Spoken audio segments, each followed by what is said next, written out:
by AC Designs.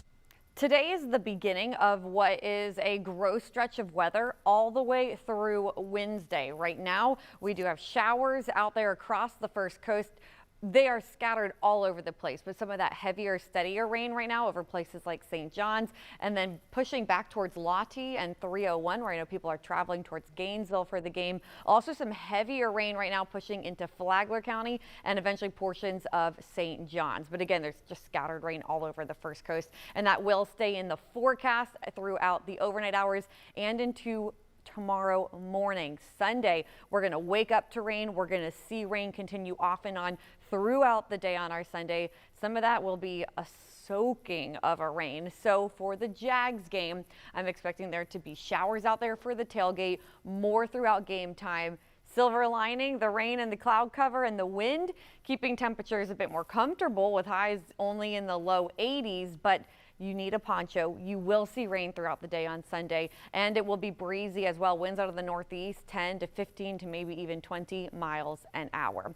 Sunday, Monday, Tuesday, and Wednesday, all weather impact alert days here at First Coast News for the rain, the wet roads, and we'll be dealing with some tidal flooding as well because we have these winds out of the northeast, and that's going to continue to push the water in to places like St. John's, and also as we get more of this wind continuing to build up to Wednesday ahead of this next tropical system, we will be concerned about flooding at times of high tide for those low-lying areas.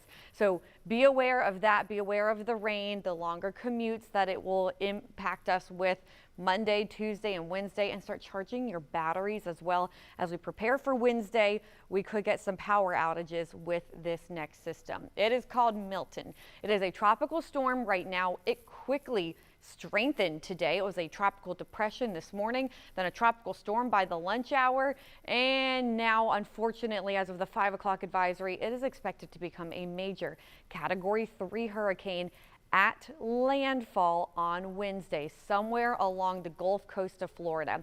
So yes, the center of the cone forecasting a landfall near the Tampa Bay area, but remember the cone means that that's where the center of the storm could go. So it does include places like Perry. Perhaps this could shift to the north and we could have a landfall back towards the Big Bend region, or perhaps down towards Fort Myers and all the way down to the Everglades.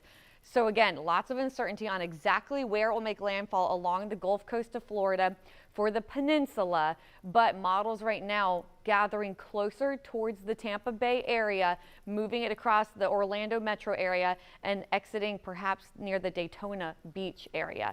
So what about the First Coast? Again, there's a lot of uncertainty with this.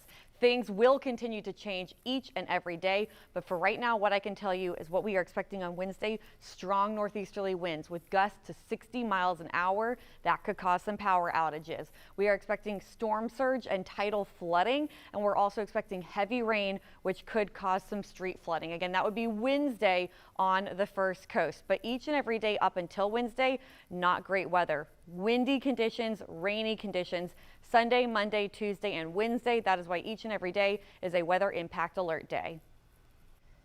Thank you, Lee. And as we are impacted over the next couple of days, we want to see what it looks like in your neighborhood. If it is safe to do so, send us a picture or video using the Near Me function on the First Coast News app.